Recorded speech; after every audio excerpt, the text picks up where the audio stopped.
The moment I saw Logan Baker stride into that cage, fists wrapped and eyes steely, I felt something I hadn't felt in a long time. A rush of excitement so intense it made my hands tremble. Logan wasn't just another fighter. He was relentless, brutal, every punch a testament to his strength and his unbreakable will. My husband, Matt, had always been a good man, kind, stable, and predictable. But lately, that stability had started to feel more like a cage than a comfort. Routine had turned into a prison, and my heart was trapped, beating slower with each passing day, craving something more, something electric. Matt had been a fan of Logan's for years, following his career and admiring his rise through the ranks, so when UFC 308 tickets became available, he practically dragged me along, brimming with excitement.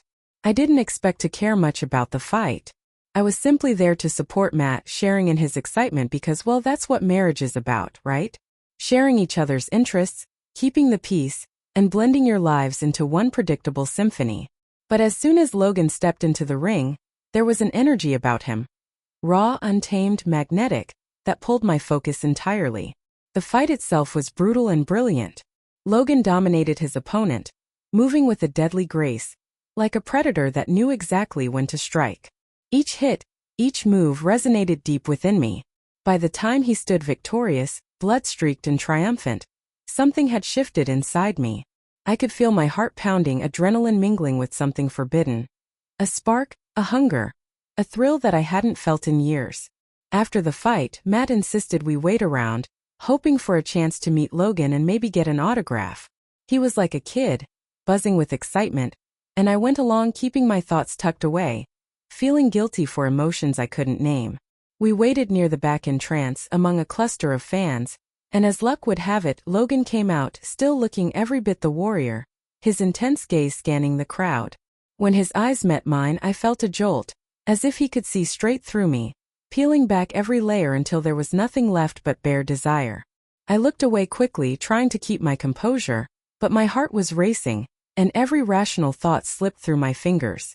Matt eagerly approached him, extending his hand, words spilling out about how much he admired his fighting style and dedication. Logan was polite, but his eyes kept drifting back to me, studying me in a way that made my skin heat. I could hardly breathe.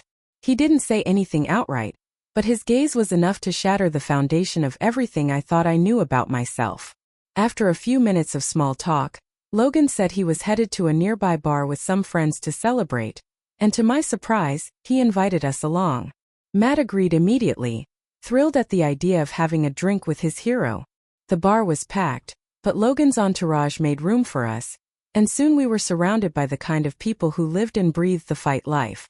The noise, the energy, the laughter, it was intoxicating. Logan kept looking at me, a faint smirk playing on his lips, and every time our eyes met, the tension between us seemed to tighten like a coiled spring.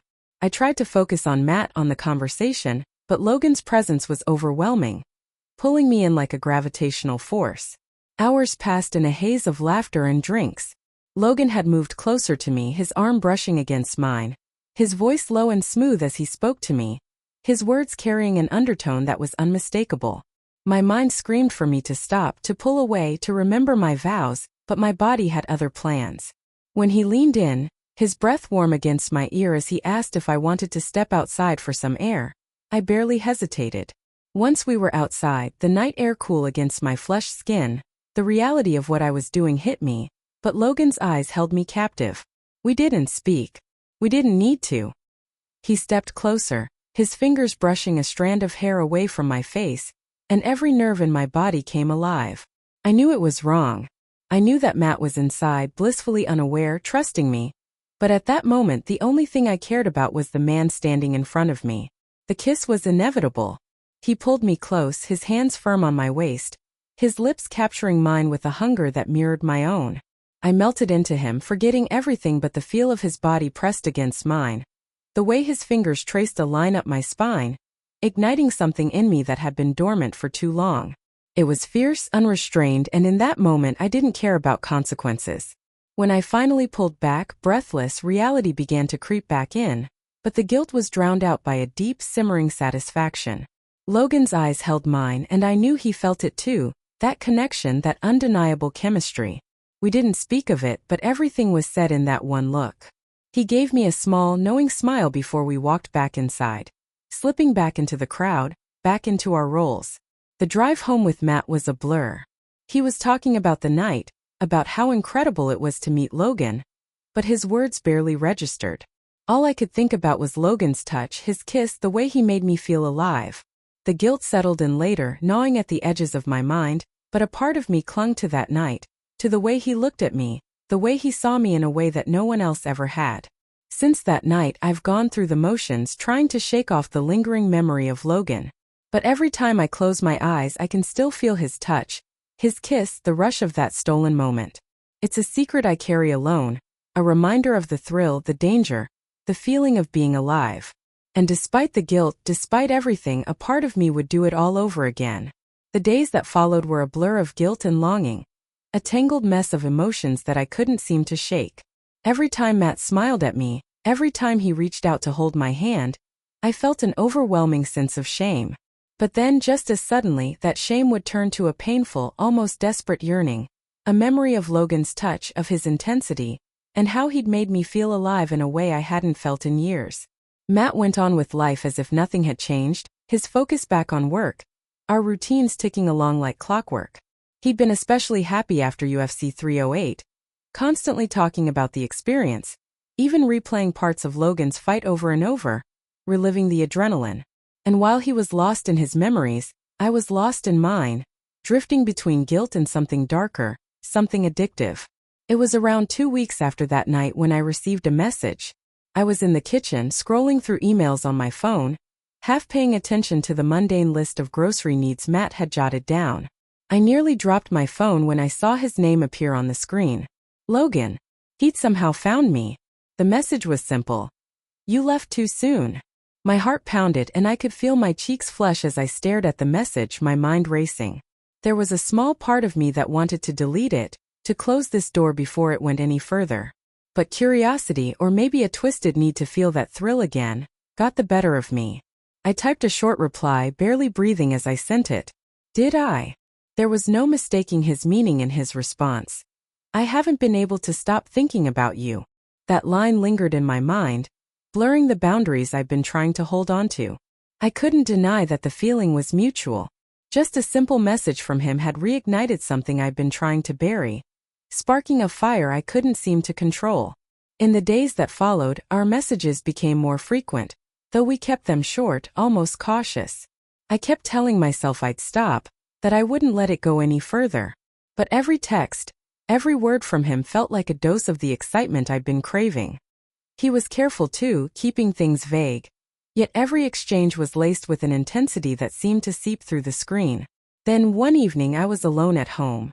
Matt was away on a work trip, and the house felt strangely quiet, an empty shell holding my secrets.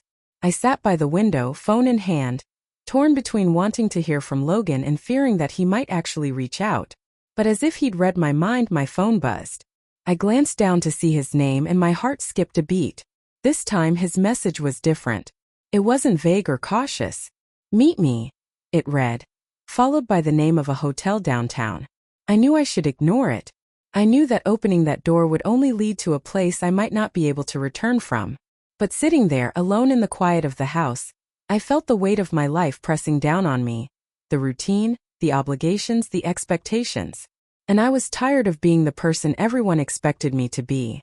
I don't remember making the decision to go.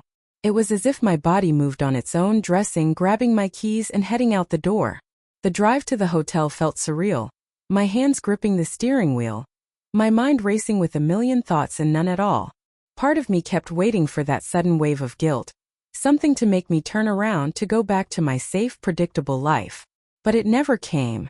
When I arrived, Logan was already waiting in the lobby, leaning casually against a column, his gaze piercing. The moment he saw me, his expression softened, a small smile playing at his lips. It was like everything else around us faded away, leaving just the two of us standing there, caught in a pull that neither of us could resist. He didn't say anything and neither did I. Instead, he reached out, taking my hand and leading me toward the elevator. I could feel his fingers warm and firm against mine, grounding me and yet sending my mind spinning. Once the elevator doors closed, the silence between us grew thick with tension, anticipation building with each passing second. The room he'd booked was simple but elegant, dimly lit with warm, inviting tones. Logan closed the door behind us, and in that moment, it felt like we were both standing on the edge of something vast and forbidden. He looked at me, his gaze intense, searching, as if he were waiting for me to make the first move. And maybe in some twisted way I wanted to prove to myself that I wasn't just being led down a path, that I was choosing this. So I stepped forward, closing the distance between us, my hand reaching out to trace the line of his jaw. His breath hitched slightly, his eyes darkening as he looked down at me, and in that instant there was no more hesitation, no more doubt. Whatever boundaries I'd clung to dissolved, leaving only the raw, undeniable pull between us. We kissed, a slow, burning kiss that quickly turned urgent, consuming. Every touch, every caress felt like a release of the tension that had been building since the night of the fight. I let myself get lost in him, in the sensation, in the freedom of shedding everything I thought I had to be. For a few hours I let myself exist in that space with him, forgetting everything else. He was intense, unrestrained, showing me a side of myself I hadn't known existed. It wasn't love, there was no pretense of that between us. It was pure electric connection, an escape from the life I'd been leading, a life I wasn't even sure was mine anymore. Eventually, the weight of reality began to creep back in, slowly at first, until it settled heavily over me. We lay there in silence, Logan's arm draped over me, his breathing steady as he drifted off to sleep. I stared at the ceiling, the guilt pressing down on me harder than before. What had I done? This wasn't me. This wasn't the life I'd envisioned. I loved Matt, I knew I did. But here I was, tangled in sheets with another man, a man who was as different from my husband as night from day. As I dressed quietly, gathering my things, Logan stirred, his eyes opening slightly as he watched me. He didn't say anything, but there was a look of understanding in his gaze, as if he knew this was goodbye, at least for now. I managed a faint smile, and he nodded, as if to say he understood. The drive home was silent, and by the time I pulled into our driveway, the sun was beginning to rise. I felt like a stranger in my own skin, torn between the woman I'd always been and the woman I'd discovered with Logan. I slipped inside, showered, and crawled into bed, the weight of my choices heavy on my shoulders. Matt returned the next day, and life resumed as if nothing had happened. But deep down I knew things had changed. I couldn't shake the feeling that part of me was still with Logan, still yearning for that thrill, that forbidden taste of freedom. And so I carry that secret with me, tucked away, hidden from the life I live with Matt. It's a reminder of the risks I took, of the woman I was in those fleeting moments. Part of me feels the guilt, the shame of what I've done. But another part of me, the part that wakes up in the middle of the night, heart racing at the memory, clings to it, savoring the memory, the thrill, the taste of a life that could have been. In the end, maybe that's all it was meant to be. A fleeting glimpse into a life outside the lines, a brief rebellion against the confines of normalcy.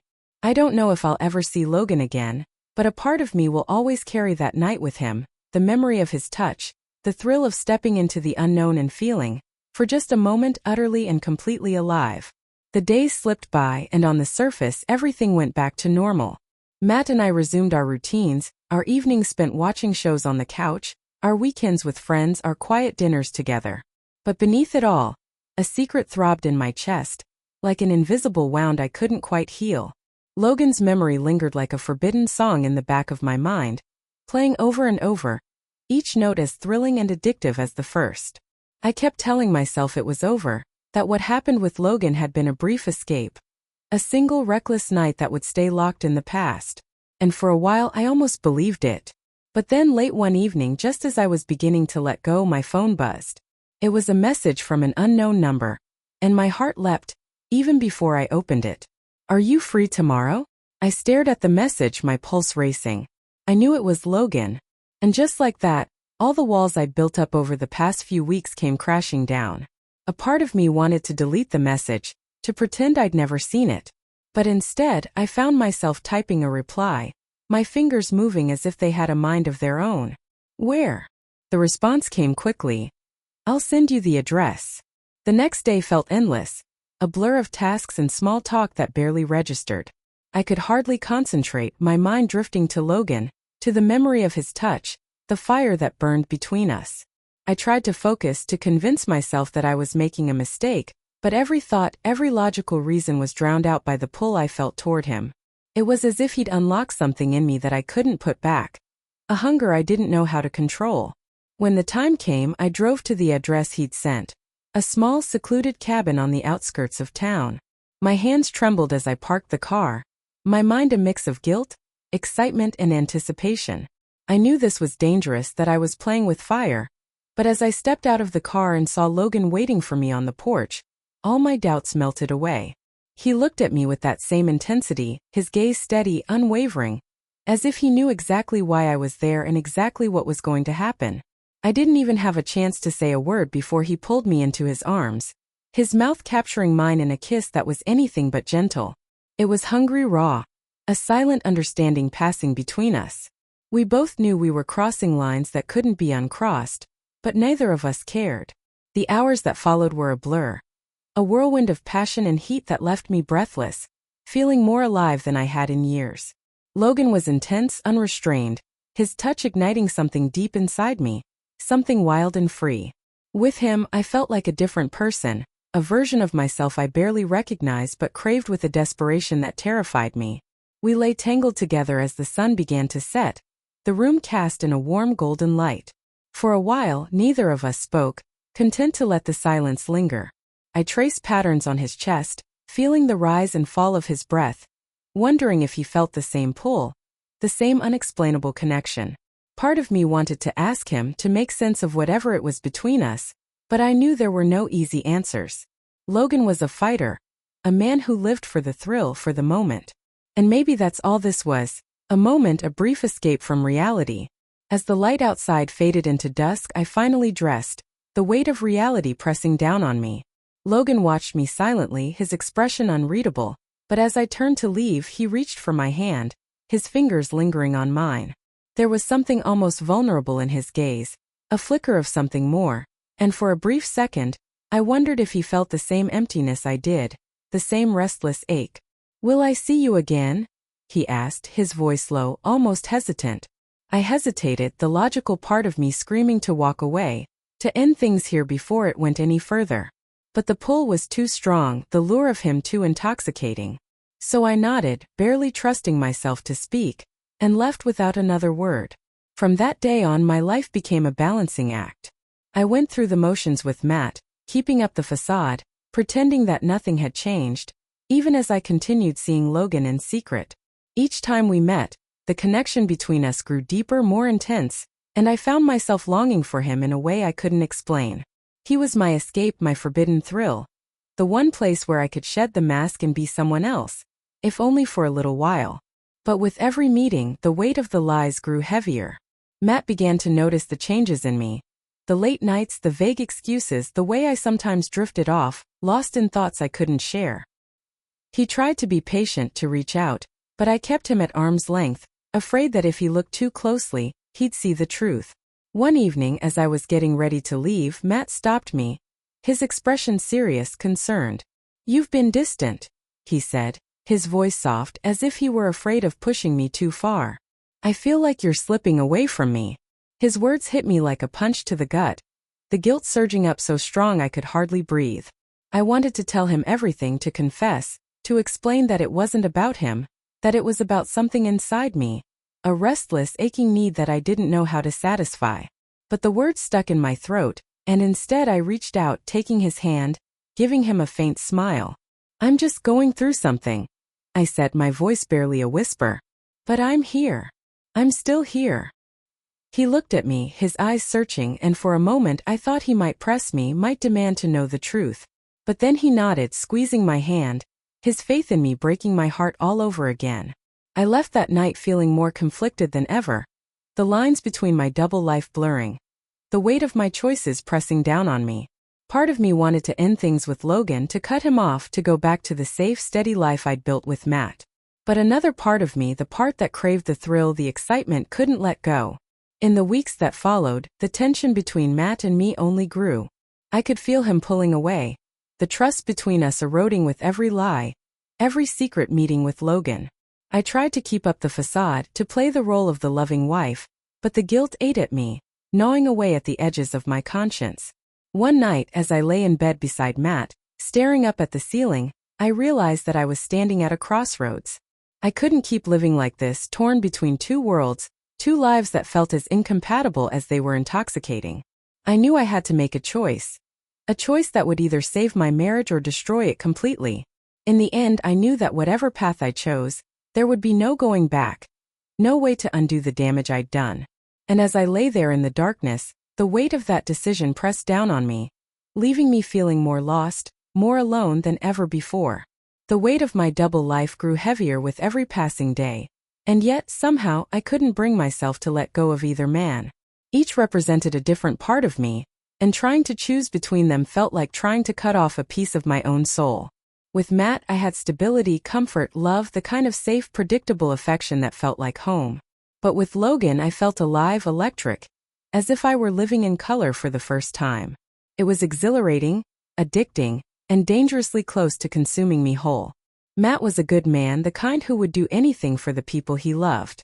And he had loved me faithfully and truly from the day we met. I knew that deep down he sensed something was wrong. He tried to be patient, offering me small gestures of affection, an unexpected bouquet of flowers, a dinner at my favorite restaurant, but each time he looked at me, his eyes held a quiet question, a silent plea that I didn't know how to answer. Then there was Logan. My feelings for him had spiraled far beyond the thrill of forbidden attraction. Our stolen nights together had become a lifeline, a secret world where I could shed all my pretenses, lose myself completely in the fierce, unrestrained connection we shared. But I knew it couldn't last. Every kiss, every touch, every moment we spent together was borrowed time, stolen from a life that wasn't mine to share with him. And Logan, for all his intensity, for all his passion, wasn't the kind of man who would settle for half of someone's heart. He was fierce, demanding, relentless.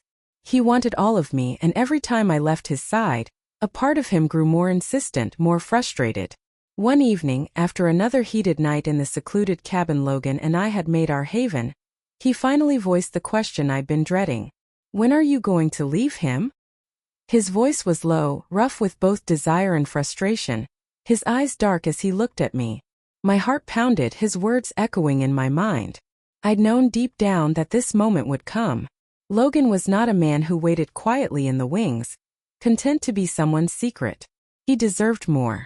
But the truth was, I didn't know if I was ready to give up the life I'd built with Matt, the man who trusted me, who believed I was still the woman he'd fallen in love with. "I don't know," I whispered, my voice barely audible. "It's complicated, Logan." He clenched his jaw, his gaze hardening as he looked at me, his hands tightening on my waist. "Complicated or cowardly?" he asked, his tone harsh, the words cutting deep. I flinched, feeling the sting of his accusation. Maybe he was right. Maybe I was a coward, clinging to the safety of my marriage even as I craved the excitement Logan offered. But the thought of losing Matt, of hurting him that deeply, was a pain I could barely imagine. Logan shook his head, releasing me, stepping back as he ran a hand through his hair. Frustration etched across his face. "I can't keep doing this," he said, his voice thick with anger and something that almost sounded like hurt. "I want you, all of you, but you're not even sure if you want me back." He was right, and his words settled heavily in my chest, the truth of them cutting me to the core. I wanted both worlds, both lives, and it was tearing me apart. The silence between us grew tense, and in that moment, I knew that if I walked out the door, I might lose him forever. But as I looked into his eyes, saw the intensity, the desperation, I realized that Logan was offering me more than passion. He was offering me freedom. A chance to be the woman I'd kept hidden for so long. The woman who wasn't bound by expectations, by the need to please and keep the peace. I was terrified of losing Matt, but I was just as afraid of walking away from Logan, of returning to a life that no longer felt like mine. I took a shaky breath, reaching out to touch Logan's arm, feeling the warmth of his skin beneath my fingertips. "Give me time," I whispered, my voice trembling. "I need to figure this out." His gaze softened, but I could see the disappointment in his eyes, the silent acceptance that he would wait, for now. But I knew his patience was wearing thin, and that this fragile balance we'd created couldn't last forever. The drive home that night was filled with an overwhelming sense of dread. a suffocating weight that settled over me as I approached the house. It was late and the lights were off, but as I quietly opened the door, I saw a faint glow coming from the living room. I paused, my heart pounding as I stepped inside, hoping that Matt had simply fallen asleep watching TV. But as I turned the corner, I saw him sitting there awake, his face lit by the soft, dim glow of the lamp. He looked up as I entered, his eyes meeting mine with an intensity that sent a chill down my spine. There was no warmth in his gaze, no softness, only a cold, silent accusation that twisted my stomach into knots. "Where were you?" His voice was calm, almost too calm, and it was that steadiness that terrified me the most. I opened my mouth to respond, but no words came. My mind raced, grasping for an excuse, a reason, anything that could explain away my absence, but the truth lay heavy on my tongue, refusing to be hidden. He stood up slowly, his gaze never leaving mine. "I've been noticing things," he continued, his voice steady, controlled. "The late nights, the sudden distance, the way you look at your phone like it's a lifeline." I swallowed, my heart pounding as the walls I'd carefully built around my secret world began to crumble. I had underestimated him, his quiet observance, his ability to see through the cracks I thought I'd hidden so well. "I'm not a fool, you know," he said, his voice thick with emotion, his eyes glistening with a mix of anger and pain. "I've known something was wrong for months. I just hoped." His voice broke and he looked away, swallowing hard. "I hoped I was wrong." The room fell silent, the weight of his words crashing down on me. I felt a wave of guilt so overwhelming that it was hard to breathe. I had hurt him in ways I hadn't even fully understood, and now, standing there in the wreckage of our marriage, I realized that I was on the brink of losing everything. "Matt, I trailed off, my voice cracking, tears welling up as I struggled to find the words. But what could I say that would make this better? That I was sorry? That I still loved him? That I hadn't meant to fall into the arms of another man? None of it felt like enough. None of it could undo the betrayal, the lies, the nights spent with Logan while Matt lay awake, wondering where I was. He looked at me, his expression unreadable. "Do you love him?" The question hung in the air, heavy and painful, and I felt my chest tighten, my throat constricting as I tried to answer. Did I love Logan? Or was it something else? Something darker, a need to escape, to feel alive, to break free from the weight of expectations? "I don't know," I whispered, my voice barely audible. The words felt like a confession, an admission of the emptiness that had driven me to Logan in the first place. Matt nodded slowly, his gaze dropping to the floor. For a moment he looked defeated, broken in a way I had never seen before. The realization that I had caused that pain, that I had shattered the trust we'd built over years, was almost unbearable. "I need time," he said finally, his voice thick with emotion. "Time to figure out if we can get past this. If I can ever trust you again." With that, he turned and walked out of the room, leaving me standing there, alone, the silence closing in like a vice. I sank to the floor, the weight of my choices crashing down on me, and for the first time I realized the true cost of my betrayal. The days that followed were a slow descent into isolation and self-reflection. Matt kept his distance, barely speaking to me, his presence in the house reduced to a ghostly silence. Every morning he left early and returned late, avoiding any chance for us to sit down and talk. And every time he left, I felt the sting of what I'd done settle deeper, like a wound that couldn't heal. His absence, his silence, was a constant reminder of the trust one had broken, and I was haunted by the memory of the look on his face that night, the pain, the anger, the betrayal. With each day the walls of the house seemed to close in on me, every room holding memories of our life together, reminders of a love that now felt like it was slipping through my fingers. I could hardly sleep, tossing and turning, haunted by thoughts of what might come next. The thought of losing Matt, of our life unraveling because of my mistakes, gnawed at me constantly, leaving me in a state of quiet despair. And then there was Logan. Despite everything, the memory of him lingered, refusing to fade. I thought of him often, his touch, his presence, the way he looked at me as if he could see through every layer of pretense. He was my escape, my refuge from the life I'd built with Matt, and a part of me still craved him, still wanted that freedom, that wildness that he had shown me. But every time I reached for my phone to text him, guilt froze my hand, a reminder of the promise I'd made to myself to try to save my marriage. It was during one of these lonely nights, sitting in our darkened living room, that my phone lit up with a message from Logan. "It doesn't have to be this way." The words glowed on the screen, a lifeline in the dark, and for a moment, I felt that same familiar pull. He was offering me a way out, a chance to leave behind the guilt, the silence, the heartbreak. With Logan, I could start over, live a life free from the expectations that had suffocated me for so long. I could be the woman he saw in me, the woman who was strong and unafraid, who took risks and lived without regret. But I couldn't shake the image of Matt, of the life we'd built together, of the years we'd spent building dreams, sharing moments, creating a life that had once felt so solid, so unbreakable. I knew that if I chose Logan, if I left Matt, it would be the end of everything we had ever shared. I would be severing a part of myself, walking away from a love that, despite everything, still held a place deep in my heart. I typed a response slowly, each word feeling like a weight lifting off my chest. "I can't keep doing this, Logan. I need to figure things out with Matt." I waited, my heart pounding as I watched the 3 little dots appear and disappear on the screen. Finally, his reply came, and it was simple, almost resigned. "I understand. But if you ever change your mind, I'll be here." I stared at the message, my heart heavy with a mixture of sadness and relief. Part of me wanted to throw my phone across the room, to erase his number, to sever this connection once and for all. But the truth was, I wasn't ready to let go of him completely. Even if we couldn't be together, even if I was choosing to try and repair my marriage, a part of me still held on to the memory of what we'd shared, the moments that had changed me in ways I couldn't fully understand. After that night, I focused on trying to rebuild the fragile remnants of my marriage. I spent hours thinking about how to reach Matt, about how to show him that I was willing to do whatever it took to make things right. I cooked his favorite meals, left small notes for him around the house, trying to remind him of the life we'd once shared, of the love that had brought us together. But each gesture was met with silence, with a distance that grew wider with every passing day. Finally, after weeks of strained silence, Matt suggested that we go to counseling. His voice was calm, almost emotionless, but there was a hardness in his gaze that told me he was at the end of his rope.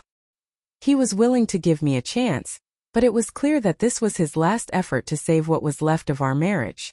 Our first session was painful, the air thick with tension as we sat across from each other, barely meeting each other's eyes.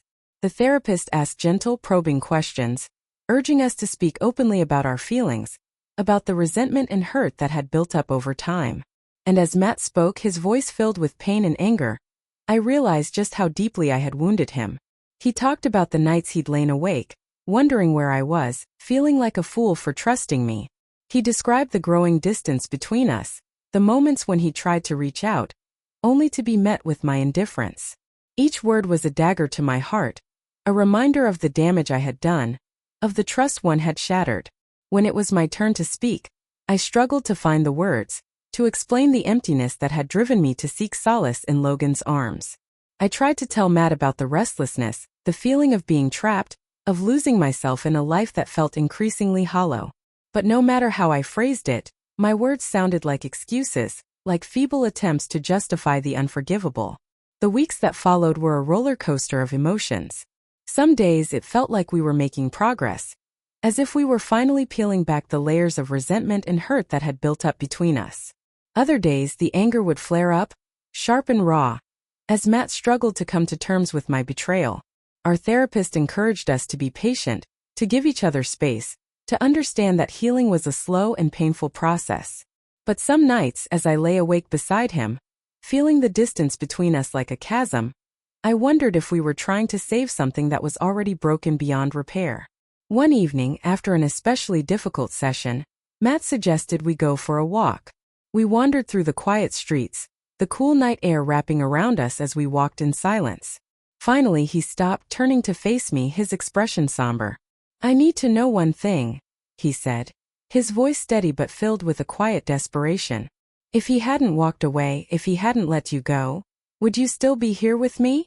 The question hit me like a blow, and for a moment, I felt as if the ground had shifted beneath my feet.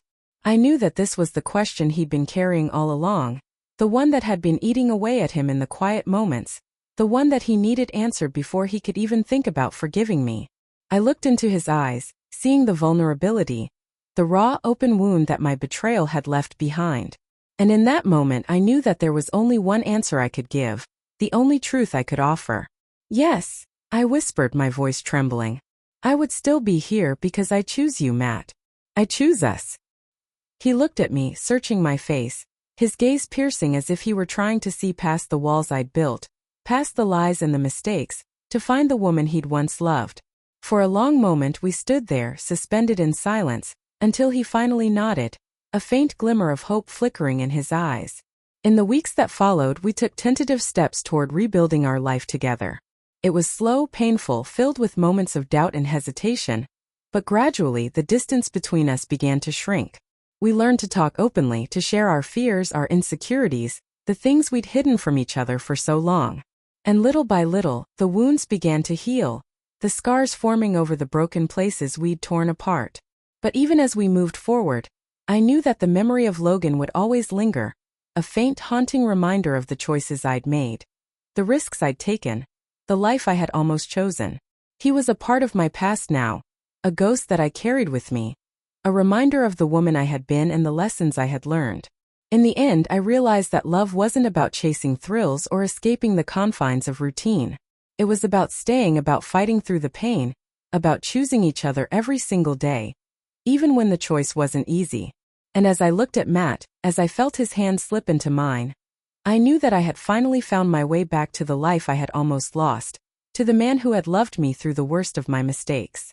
And for the first time in a long time, I felt a sense of peace, a quiet certainty that I was exactly where I was meant to be. As days turned into months, Matt and I settled into a rhythm that was both familiar and foreign. Our conversations grew deeper, more honest, but also raw, laced with a vulnerability that hadn't been there before.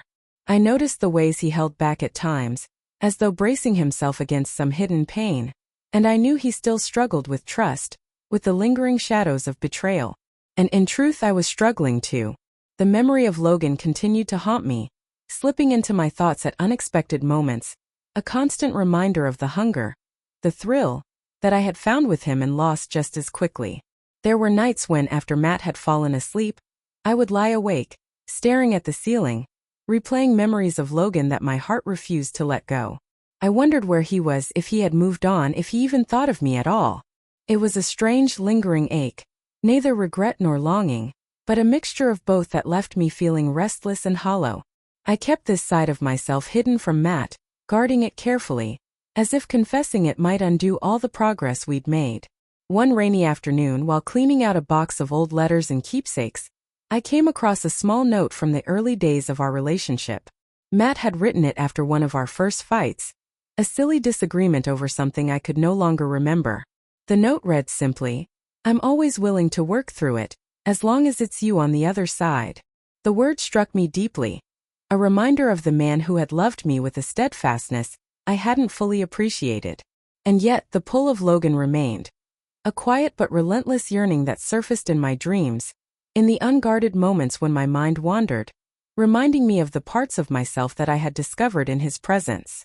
I tried to bury it, to move on, to let the memories fade, but they clung to me, an uninvited guest in the house of my marriage. I was still haunted by the question that had plagued me since the night Matt had found out. Was I capable of being content with a life bound by commitment, with love that was steady rather than consuming? One evening, a few months into our reconciliation, Matt and I were having dinner in a small restaurant downtown. We had been talking about our upcoming anniversary, an event that both of us were approaching with a mixture of excitement and trepidation, as if this celebration would mark the true turning point in our attempt to rebuild. I looked across the table at Matt, watching the way he laughed, the way his eyes softened when he talked about our plans, and for a moment, I felt the familiar warmth of love, a gentle, comforting sensation that filled me with hope. But then, as I was reaching for my glass, I noticed a figure across the restaurant, a tall, broad-shouldered man with a familiar intensity in his gaze. My heart stopped. Logan. He was sitting at the bar, his head turned slightly, as if sensing someone was watching him. Our eyes met, and in that instant the months of separation, of forced forgetting, shattered like glass. The air seemed to thicken, every other sound in the room fading away, leaving only the deafening silence between us. Matt noticed my sudden stillness, his brow furrowing as he followed my gaze. When he saw Logan, realization dawned on his face, and a flicker of hurt flashed in his eyes before he masked it with a forced, tight smile. "You didn't tell me he was back in town," Matt said quietly, his tone careful, restrained. I didn't know," I stammered, tearing my gaze away from Logan, trying to steady the pounding of my heart. Matt gave a slight nod, his jaw clenching as he looked down at his plate, the tension radiating from him palpable. I wanted to reach across the table to reassure him, but the sight of Logan had unraveled me in ways I hadn't anticipated. All the emotions I'd fought to bury came rushing back, a mix of longing, guilt, and confusion that left me reeling. "Do you want to leave?" Matt asked after a tense pause, his voice carefully controlled, but I could see the hurt lingering beneath his calm exterior. "No," I whispered, my voice shaky. "I want to stay here with you." He looked at me, his eyes searching, and I could see the flicker of doubt, the uncertainty that he tried so hard to hide. And in that moment I felt the weight of my choices, of the hurt I had caused, settling heavily on my shoulders. I knew that staying meant facing the shadows of my past, that I couldn't run from the mess I'd created. If I truly wanted to rebuild with Matt, I had to confront the parts of myself that were still tangled up with Logan. As we finished dinner, Logan remained at the bar, his presence a constant, silent reminder of the path I had almost chosen. When we stood to leave, he glanced my way, and for a brief moment our eyes met again. But this time there was a finality in his gaze, a silent understanding that whatever had been between us was over. It was as though he were letting me go, giving me permission to move forward, to live a life that he could never be a part of. Outside, the air was crisp, carrying the scent of rain, and as we walked to the car, Matt slipped his hand into mine. His grip was firm, steady, grounding me in a way that I hadn't appreciated until now. In that moment, I knew with a quiet certainty that my place was with him, that despite the thrill and excitement I had found with Logan, it was Matt who had been my anchor, my constant through every storm. Over the following months, our relationship continued to heal, each day a small victory as we slowly rebuilt the trust that had been broken. I committed myself fully to our life together, pouring my energy into strengthening the bond we shared, into proving to Matt, and to myself, that I was capable of being the partner he deserved. We took up new hobbies, planned weekend trips, and rediscovered the joy of simply being together. The shadow of Logan began to fade, his memory becoming a distant echo, a part of my past that no longer defined me. On the day of our anniversary, Matt surprised me with a weekend getaway to a cabin by the lake, a place where we could escape the world, focus on each other, and create new memories.